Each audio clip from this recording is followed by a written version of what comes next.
Good evening, everyone. We're going to call the meeting to order. And I'm going to start with the land acknowledgement statement. We acknowledge that the ground on which we live is the traditional territory of Caldwell First Nation, of the Three Fires Confederacy, and the original people of Point Pelee and Pelee Island and its surrounding lands and waters, and that of the Huron-Wendat and Wyandot peoples. We recognize and respect the First Nations who are stewards of the land and waters of Turtle Island and who have embraced this stewardship since time immemorial. We would also like to acknowledge the contributions of other nearby First Nation communities and all original people across Turtle Island. Members of Council, do you have any disclosures of pecuniary interest in general nature thereof? There being none. The purpose of this meeting is the Planning and Development Department of the Town of LaSalle is in receipt of an application for a zoning bylaw amendment submitted by Zelenka Priamo regarding a proposed rezoning from a residential two-zone deferred urban zone to a site-specific residential two-zone R21, a residential 3, and a site-specific neighborhood commercial zone for 13 hectares of land located on the south side of the 6th Concession Road east of Howard Business Parkway. Pursuant to the Planning Act RSO 1990 CP 13, a notice of public planning meeting dated July 25th, 2023 was mailed to all property owners within 120 meters of the subject property at least 20 days prior to the meeting date, and a copy of which is attached hereto, reported PD 33-2023, dated September 5th, 2023, and contained herein, has been prepared to provide the public with pertinent information as to the specifics of the application during the statutory public planning meeting. So with that, we have item 1, which is report PD 33-2023 dated September 5th, 2023 regarding zoning bylaw amendment application number Z02-2022. And Ms. Beggs, I will turn it over to you. Thank you, Madam Mayor and members of council. As the mayor suggested, the town is in receipt of an application for a rezoning request for property south of the 6th Concession and east of Howard Business Parkway. The property is approximately 13 hectares in size. As the mayor suggested, this is a statutory meeting that's held in accordance with the Planning Act requirements, and it is intended to provide members of council with information regarding the rezoning request and to hear from the applicant as well as any individuals who are interested in learning more about the proposal. So the request for approval seeks to rezone, again, approximately 13 hectares of land for the purposes of a residential subdivision from a residential 2 zone / deferred urban to a site-specific R2 zone, a residential 3 zone, as well as a neighborhood commercial zone, which we are calling NC2. The site-specific regulations being requested will be outlined in the presentation that's going to be made by the applicant. We are also in receipt of a draft plan of subdivision, which is not the subject of this public meeting. However, the draft plan shows a total of 47 new single detached dwellings, 22 attached street townhome units, 2 medium density residential blocks, and 1 neighborhood commercial block. It's important to note that there will be no decision made on the rezoning request this evening, but rather a recommendation to receive the feedback that we hear from the members of the public, as well as the information and presentation prepared by the applicant, and to continue to process the application accordingly, or return to council with a subsequent report should there be items that cannot be immediately resolved this evening. So at this time, I would like to call on the agent and the developer to make a presentation to council.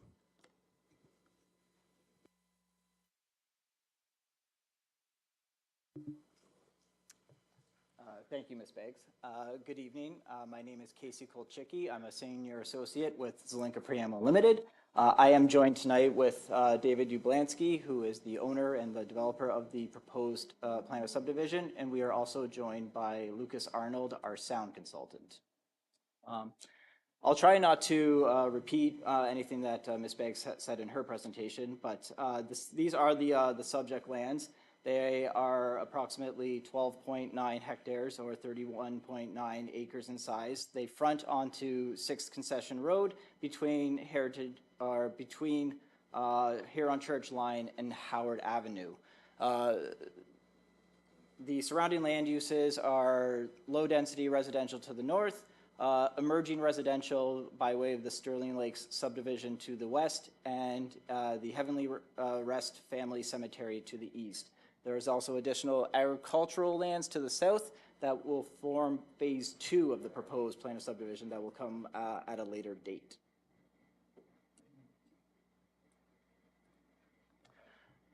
This is an overview of the plan of subdivision just for reference purposes. As Ms. Beggs noted, there are 47 single detached lots, 2 medium density blocks, 3 blocks of street townhouses that would permit up to 22 units, a commercial block, and our stormwater management facility. There's also I should also note that there's also a small strip of open space that is proposed that will be on top of an existing pipeline that runs through our property. So given required buffering for any sort of development proximate to we just made the decision to have it as open space, and it will form part of a larger system through the area. The plan of subdivision will be mainly serviced by an extension of Heritage Drive, which will eventually extend further south to the Laurier Parkway. The proposed rezoning bylaw amendment that's in front of you tonight is for 2 site-specific zones. The first one being the residential zone 2, which would recognize reductions in front yard or front lot frontage for the single detached dwelling to 13 meters, whereas 15 is the standard, as well as a reduction in lot frontage for the street townhouse down to a potential 6 meters. There's also proposed lot area reductions for both the single detached and the townhouse dwellings. And then additionally, townhouses would be permitted up to 8 units per block. With regards to the site-specific regulations for the townhouses, it will be left up to the builders of the townhouses if they want to go with that size lot in frontage. If the market at the time seeks larger units, then the developer at the time can seek part lot control to increase the size of those units. We're just simply putting a minimum in to that they would be able to build to, but they're not bound by these dimensions. With regards to the neighborhood commercial zone, it is also going to be site specific. This was done to recognize the adjacent industrial user. The neighborhood commercial zone, as written in the bylaw, does permit some sensitive land uses that would not be appropriate next to an industrial user of that nature. So we are crafting a site-specific that would remove those sensitive land uses and so that they would not be permitted in any sort of commercial development on the property, as well as an additional regulation to put a floor area cap for any restaurant uses. And that's just to ensure that restaurants that are on this property would be neighborhood scale and avoid anything that would require a drive-through or a large footprint. Just with regards to the neighborhood commercial, to expand on a little bit further, what we're anticipating is a small strip plaza with neighborhood scale type uses. I was able to capture, courtesy of Google Street View, a couple of plazas here in the town of LaSalle that would be consistent with what we would expect to see on this property with regards to, single story, a handful of uses kind of geared towards the surrounding neighborhoods, more so for walking traffic, less so for vehicular traffic. And then the bottom picture is just an example from London, Ontario, that was the neighborhood plaza that I attended as a child growing up. So just kind of another example of the single story, small scale, handful of uses, again, just catering to the immediate area and not drawing from a larger area. With regards to the street townhouses, as I mentioned earlier, we're just putting in kind of the minimum requirements. We're not bounding any of the potential builders to these, but we did feel that it was important to provide with our submission package some examples of what units of this size would look like. So these are just examples from London and Windsor, as well as the conceptual elevation that we had our architect prepare of what potentially could be built on these blocks. But again, it will be up to the discretion of the future builders on ultimately what gets built here, subject to the approved zoning regulations. Through the approval process, as noted earlier, there is a industrial user adjacent to the west. So we undertook a noise study to determine the impacts, and as a result of that noise study, some warning clauses will be placed on the title of the plan of subdivision, just notifying future residents that they are adjacent an industrial user and that, you know, noise could be an issue. There will also be a clause that the units are developed with air conditioning units to ensure that if noise does become an issue, that they don't necessarily have to leave their windows open and they have the ability to stay cool during the summer months. We also note that the noise study does say that Class 4 designation will be given to the two blocks immediately adjacent the light industrial user, and that's the commercial block and one of the medium density blocks. So that concludes my presentation, but if there's any questions from members of council, I'd be happy to address them. Thank you very much. Okay. Members of council, if you have any questions or comments before we go to the audience? Mr. Councilor Reno? Is the report talks about the parking for the townhomes, is that going to be a separate presentation, or should I ask questions about that? You can ask questions now. So Okay, so knowing that the way a lot of people in LaSalle use their homes and the number of kids that are staying home these days, I often get calls from residents about not having enough parking around at their house. They either don't have enough in their driveway or there's not enough on the street. I'm just wondering how this is going to impact problems down the road if we're putting townhomes in with small driveways and small footprints in front where there might not be overflow parking. What have you, what do you think about this? What have you prepared for that? So with regards to the townhouse parking, we are anticipating one space in a garage, one space in a driveway at minimum. Ultimately, again, as noted, if the market at the time is for a larger footprint, I do know that Mr. Ublansky has developed some street townhouses in the town of Tecumseh that are double car developments. So, you know, 2-car wide, both garage and. So it just depends on what the market is demanding at the time of construction. We do know that there will be at least 2 parking spaces per unit being provided. The on-street parking is limited available if it does go down to the narrow frontage, I will concede. But there is still some available space between the blocks for 1 or 2 vehicles, as well as the opposite side of the road. Okay, thank you. Deputy Mayor?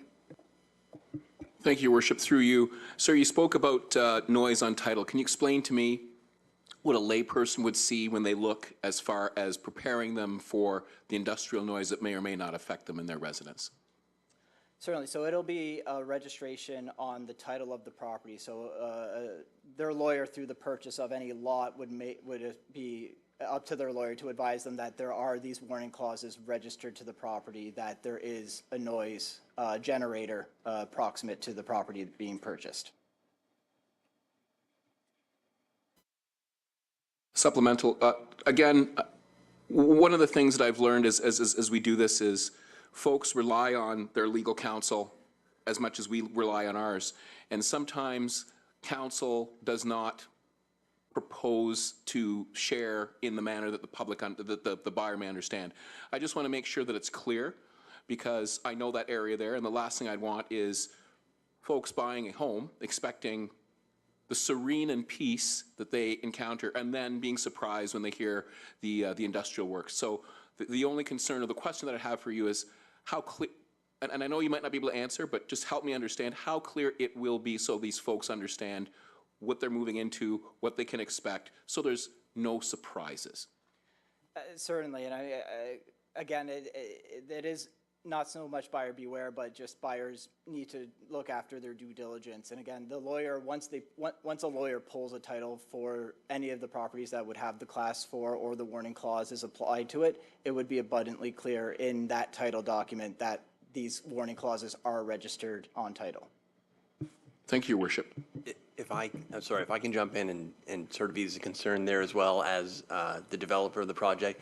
I've done these before in the past, and it's not as though, I work hand in hand with both the individual buyers and or the builders who are buying lots from here, so it's not so much a quick, here's the sale and I'm out. I still deal with some of the homeowners and builders that, say for instance, in one of the developments that I've done in the town of Tecumseh on the old Lakewood Golf Course, where I had certain restrictions that were on title, whether it be architectural restrictions, et cetera, that they were obligated to adhere to, but there were no surprises because I'm very upfront with that, and I would certainly be upfront with something as far as the Class 4 designation would have on these properties. Thank you. Councillor Burns? To the developer. You can say there's one parking spot in the garage, and we all know what the garage becomes. I'm no different than anybody else. There's not a car in my two-car garage. There will not be, maybe 1 out of 20 that will use that for 2 spots. So my question to you is, in the driveway depth, is there the ability between the sidewalk and the home to have 2 cars on these townhouses? Again, it'll come down to the ultimate site design. It is possible that you could have a deep enough driveway to accommodate 2 vehicles. It'll ultimately depend on the final builder and their architectural design. And if I could, sorry, if I can add one more thing as well. I want to give an understanding, as Casey alluded to before, the single-car garage townhomes that have done similar product in Tecumseh or designed a similar product, you have to understand that those, the dwellings themselves aren't set up particularly for large families, right? Like the size of the property itself is more of a smaller footprint, which would typically denote less cars in that type of family. And if we're doing a larger size house or lot that has a double car garage, which we've done also with a mix of this, then obviously it's going to warrant a larger footprint for a double car garage. But in a single car capacity, you're going to have a smaller footprint, which would mean probably less people living in that the dwelling as well.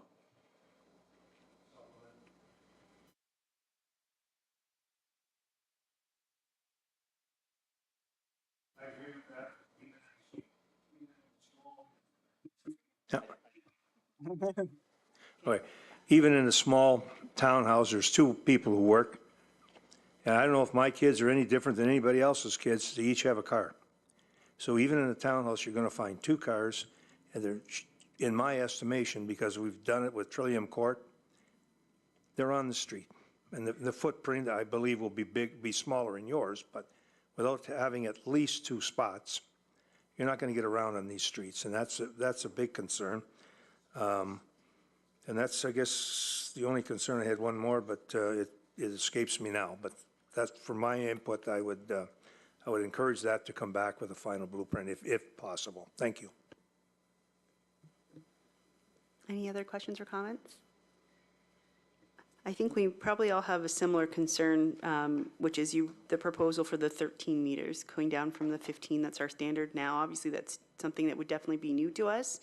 Have you done any market research to show that that is something that they're looking for in the town of LaSalle, or why the request now for the 13 instead of the 15, which is standard? Sure.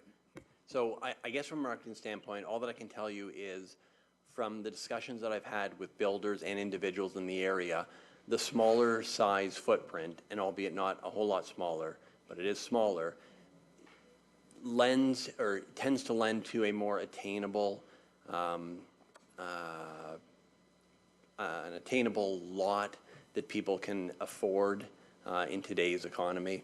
I think that the size of lots coming down a little bit, and by the way, these lots are nothing that, when you say small, this isn't a small footprint. This is done like in, all throughout southwestern Ontario, even in Windsor County, Windsor-Essex County area. So it's not a tremendous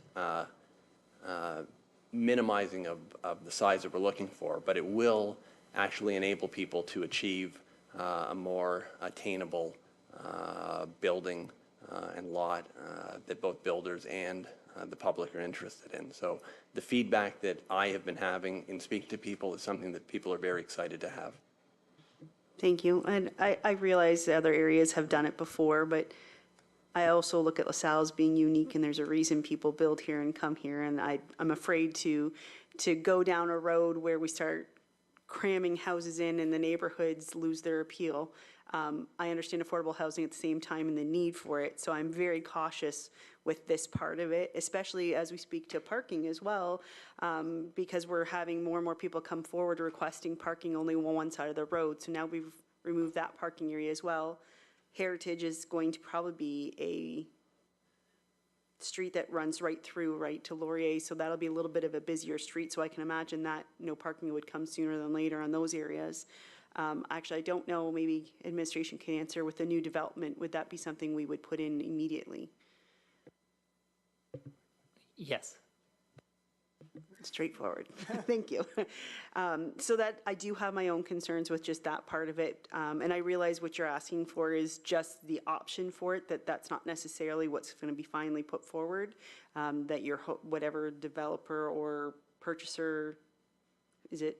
It's a bill, really where I'm Builder. at right now would be builders or individuals who would purchase it from me and then have their builders out there. And to that extent, within the development agreement that, you know, ultimately we would have, there would be architectural restrictions there. So I don't want to use the word affordable in a negative way. This is going to be a product that I have put out in the past that is something that would be definitely something the area would be proud of. So I want you to sort of keep that in mind as well when you listen to me say attainable as opposed to affordable. This is something that is not something that would be very representative of the area, and I'm, very sensitive to that as well. Thank you. If there's no other questions from members of council, we don't actually have anyone registered as a delegate, but I'm going to open it to the audience to see if anyone would like to come forward and speak. And if they would, just come to, I guess, that microphone there. Yeah, and just give your name and address, and if you have a question or concern, please let us know at this time. Go ahead.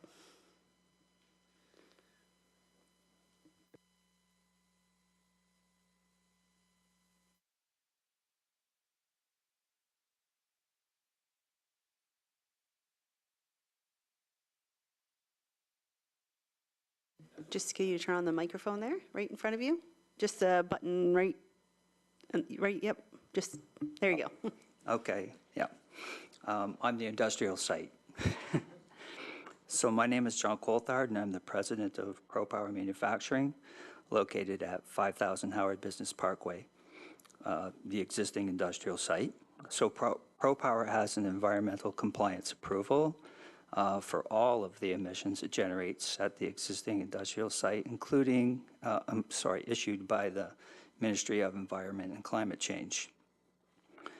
So I have 3 issues and comments that are going to be made, excuse me, regarding the rezoning application, specifically regarding the accompanying proposed draft plan of subdivision to which the rezoning will eventually apply. So the first thing is the D6 guidelines. So I was very pleased to see that Block 53 will be zoned as neighborhood commercial, and that it will not have any noise-sensitive uses allowed. So that's very good. I'm very, very happy to see that. Block 52, however, the issue with Block 52, which is shown as medium density in the draft plan of subdivision, is that it's too close to the existing industrial site for noise-sensitive residential use. Considerations should have already been made to ensure that no residential zoning be permitted immediately to the southeast of the industrial site's property. The zoning of Block 52 must be neighborhood commercial with no sensitive uses permitted. Directly applicable to Block 53 I've attached, and I'll give a copy of this so that everybody can get it eventually. I don't have a presentation overhead thing.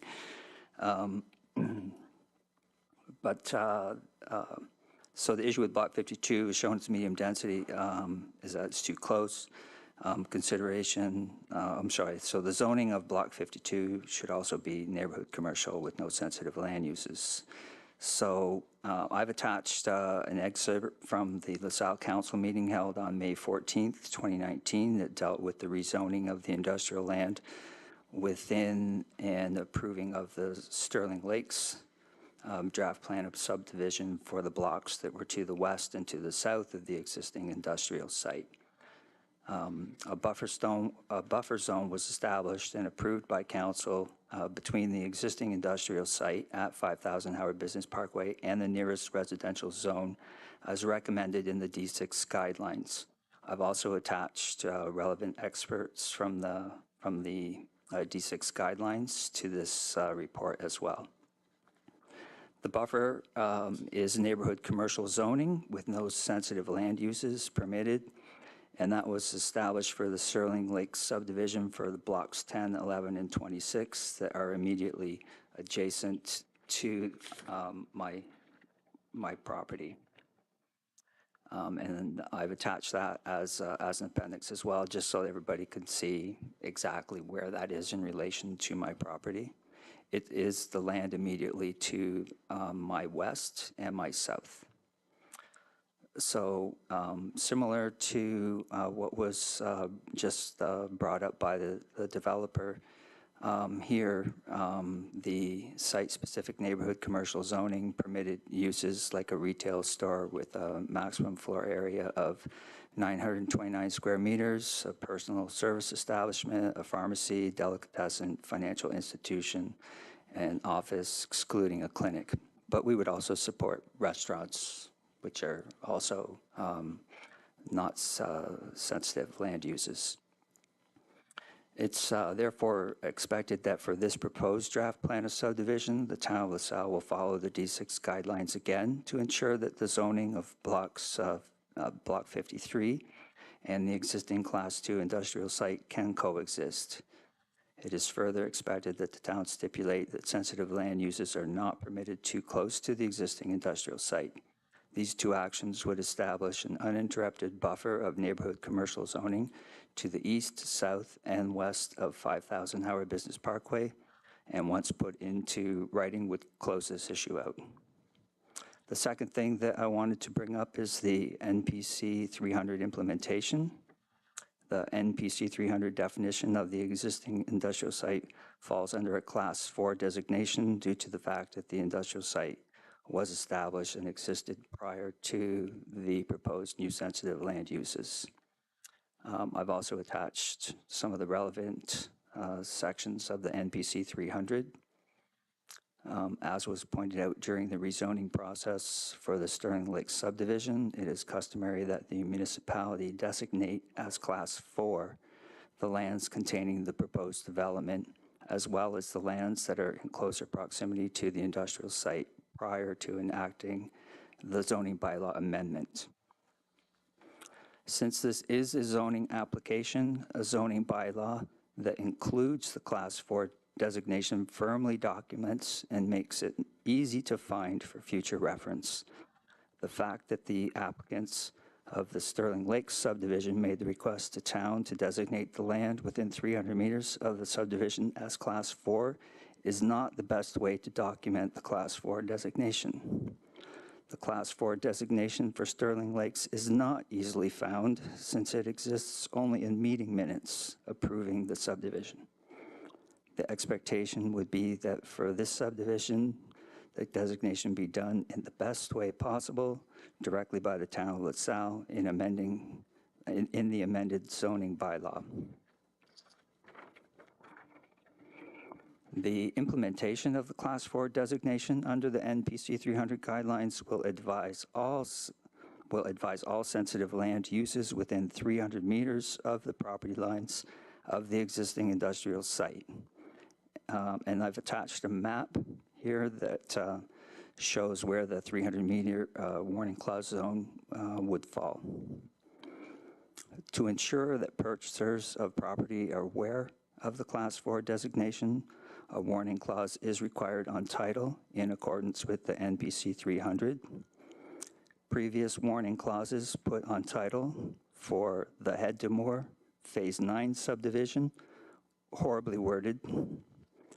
The Sterling Lakes subdivision, poorly worded. Do not fully notify purchasers or tenants about all of the emissions from the existing industrial site and focus only on noise. This proposed subdivision will be adjacent to areas of the existing industrial site where the most activities generating emissions are occurring, making it all the more imperative that an effective warning clause be implemented. A highly effective warning clause should read, and this is a type E, purchasers and/or tenants are advised that due to the proximity of the adjacent industrial, due to the proximity of the adjacent industry municipally known as 5000 Howard Business Parkway, LaSalle, noise and other emissions from the industry may at times be audible and noticeable and may occasionally interfere with some activities of the dwelling occupants. Other warning clauses, type F, should also be included in addition to this clause relating to air conditioning and the closing of windows of the dwelling to mitigate occasional emission occurrences. It is important that the operators, myself, be allowed to read and edit if necessary and approve the warning clause to ensure the wording is acceptable this time around before this issue is closed. The last thing I wanted to talk about is past noise mitigation attempts. As stated above, the proposed subdivision will be adjacent to the rear of the existing industrial site, where during daily operations, the most commonly and potentially noticeable emissions generating activities are occurring. The southeast corner of the industrial site is where the loading docks are located, so all traffic travels in and out of this area during the course of daily business. The south side of the industrial site is where powder coating activities are located, and the odor of baking powder may be noticeable from time to time. Contrary to standard development guidelines, no noise studies were conducted by the applicants of the Sterling Lakes draft plan of subdivision to ensure compatibility with the industrial site. Where did you guys get your noise stuff from, your data?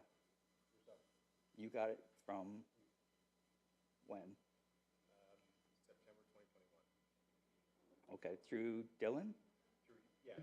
I'm just going to stop you there, sorry. We'll have you finish first, Okay. and then we can, Okay. okay. I was pleasantly surprised that noise studies had been done, but I wasn't aware of where the data came from.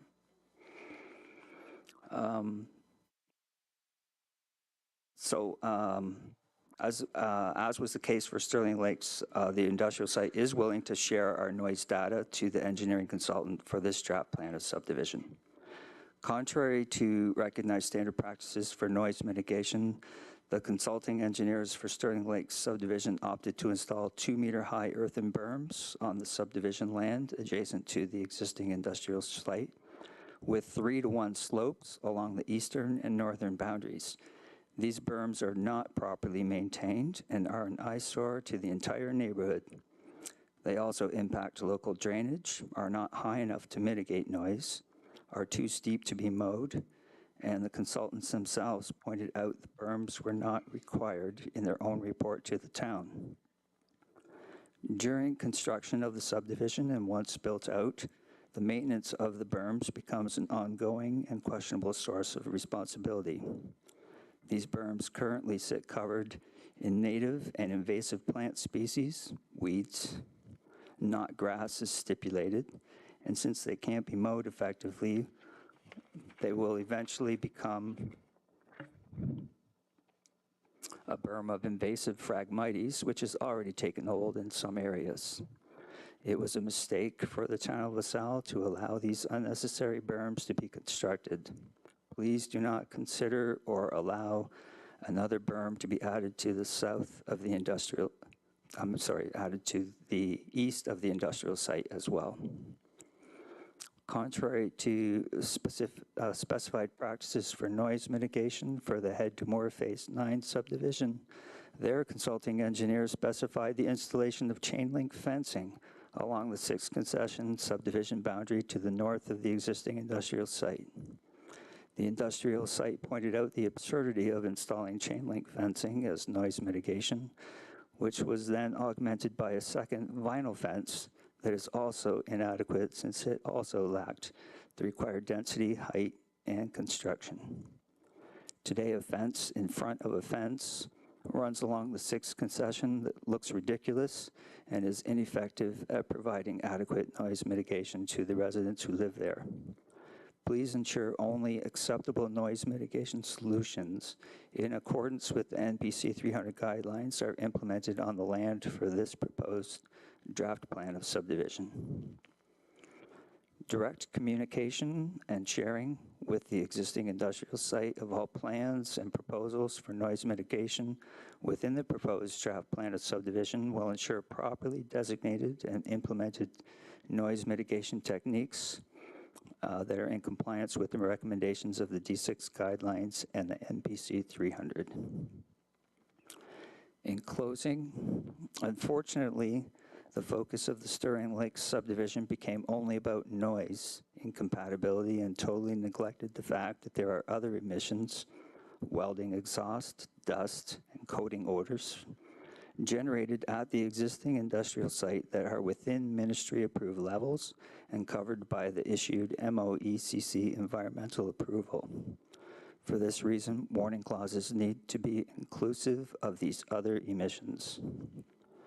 The industrial site submitted to the County of Essex, the town of LaSalle, through its own solicitor and consultants' written recommendations that were in the best interests of establishing compatibility between the Sterling Lake subdivision and the existing industrial site.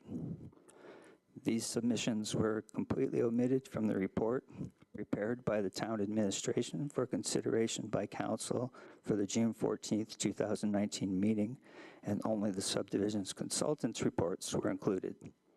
Please bear in mind that it is the subdivisions that are encroaching on the industrial site, not the other way around.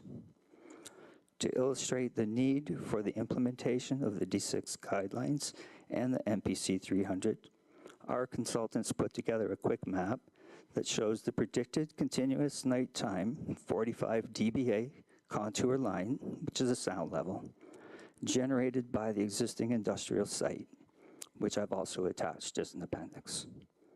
This graphic is the predicted contour line after the existing industrial site completes its addition on the north side of its property.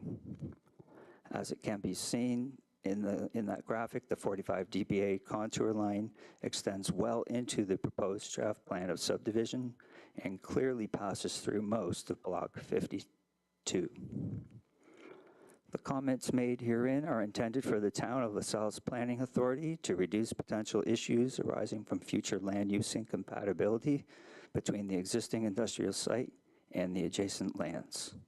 The requests and comments made above are not strenuous and are in keeping with the many actions already implemented during the Sterling Lakes subdivision rezoning process. The implementation of commercial land use will not only serve as a buffer, but also provide needed services to future and existing residential subdivisions. ProPower Manufacturing wants to actively participate with the town of LaSalle, the developer, and their consultants to ensure that the proposed subdivision and the existing industrial site can coexist. Thank you. Thank you very much. Administration, is there anything you want to address with any of that before I maybe go to our sound consultant that's here? Thank you, Madam Mayor. So thank you, Mr. Coulthard, for your robust, comprehensive comments. We will certainly take that feedback back and have a look. I would like to add, however, that the applicant has prepared a comprehensive noise study to support their development application. And the noise study was prepared in keeping with the D6 guidelines that you referenced, as well as the MPC 300 standards and requirements from the ministry. So we are taking our formal direction from the noise study that was prepared by the qualified expert.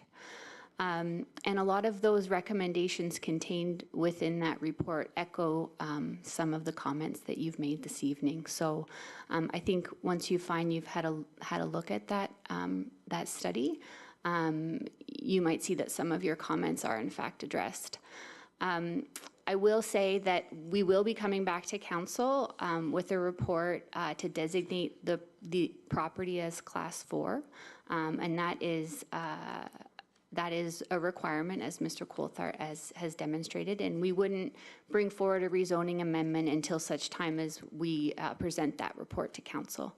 So we are aware that we need to do that, and administration is working on that report, provided we get some favorable direction to proceed with the application following this meeting. So those are requirements that we know that we need to do. In terms of the prior subdivision application, we're here today to get comments and feedback on Mr. Ublansky's proposal relative to the property south of the concession. I would like to turn it over to Mr. Arnold in the event that he has any additional comments or feedback relative to some technical requirements associated with the noise study. In short, I do not. You summarized the D6 guidelines and MPC 300, which were covered in the acoustic study.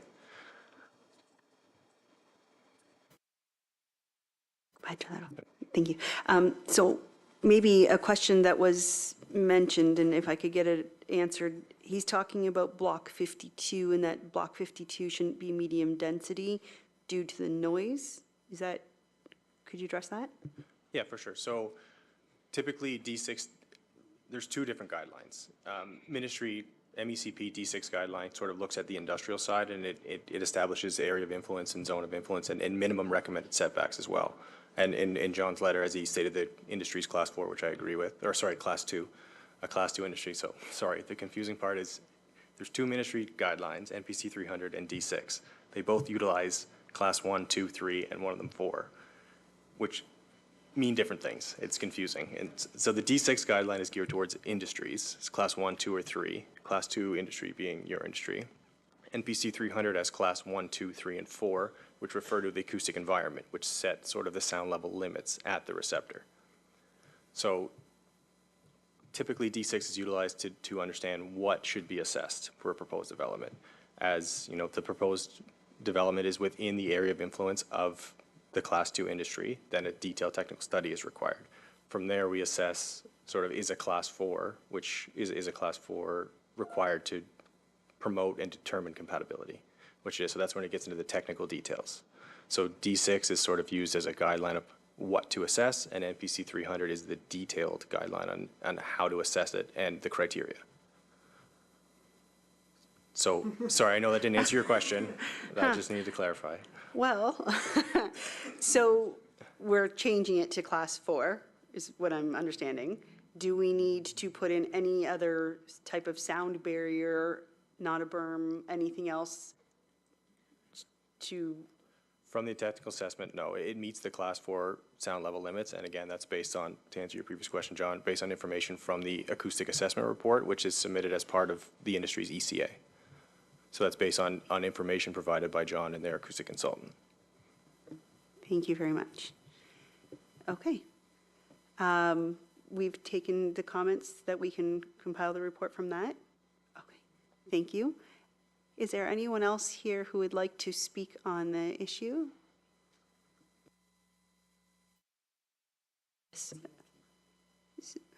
Do you have a copy of that for us for submissions? Thank you. If we can take that now. Yeah. Oh.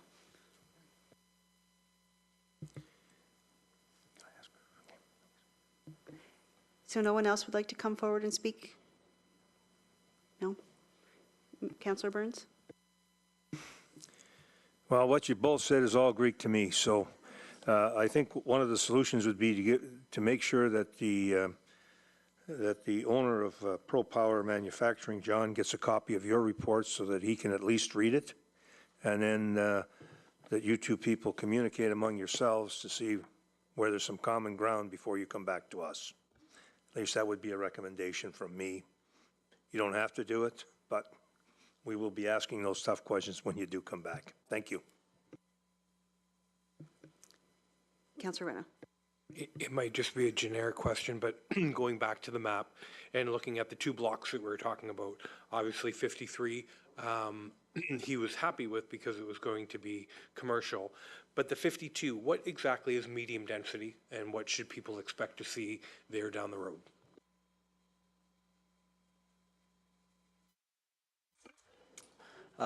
Through you, your worship. So the medium density zone that's being proposed, the R3, would permit either townhouses or apartment buildings. So either built form would be an option on that block.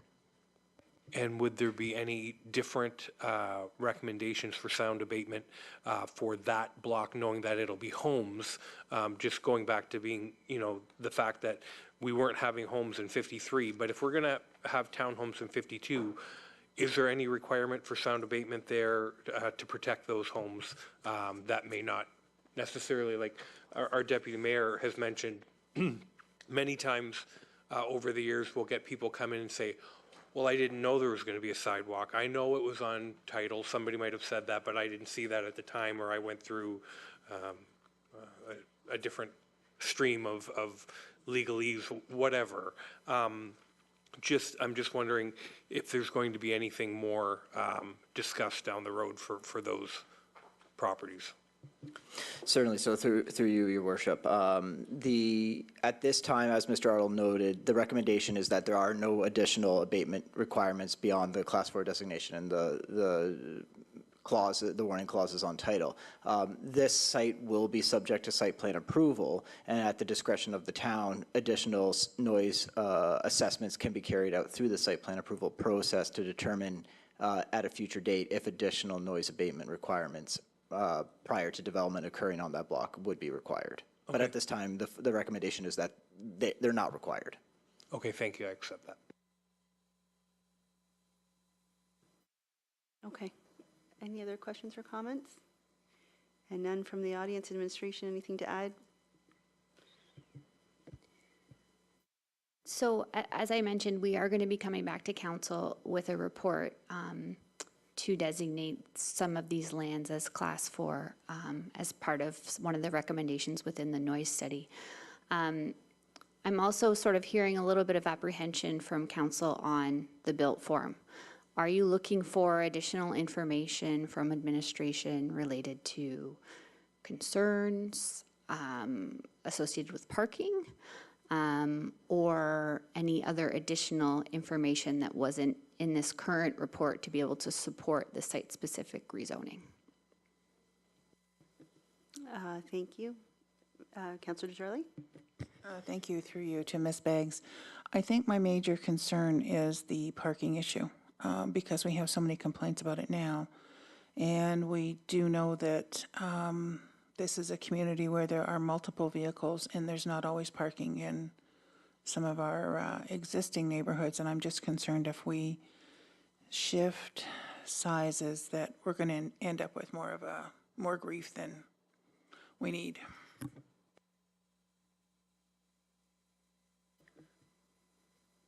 So I guess at that point, yeah, a report would be acceptable or a requirement, I think, please.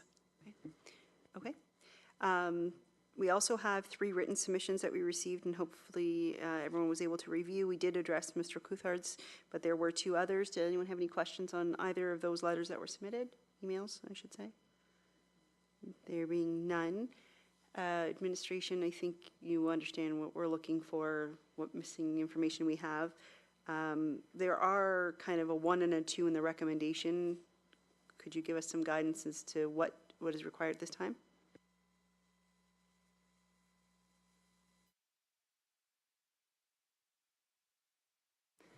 Through you, Madam Mayor, I think it's appropriate to suggest that we're going to go with recommendation number 1, and that we'll be bringing a future report back to walk council through some of the opportunities that we believe are available to mitigate parking issues. Okay, so with that, the recommendation below would be that the report of the Director of Planning and Development dated September 5th, 2023 regarding zoning bylaw amendment Z02 2022 be received, and that council support if issues arise at the public planning meeting that they're not immediately resolved, a summary of the issues along with final recommendation on the application will be followed by a wave of future planning report. Councillor Reno moves, support. Councillor Desjardins, all in favor? And that carries. Thank you very much for joining us and for answering some questions and listening to us for a while. Everyone have a good night.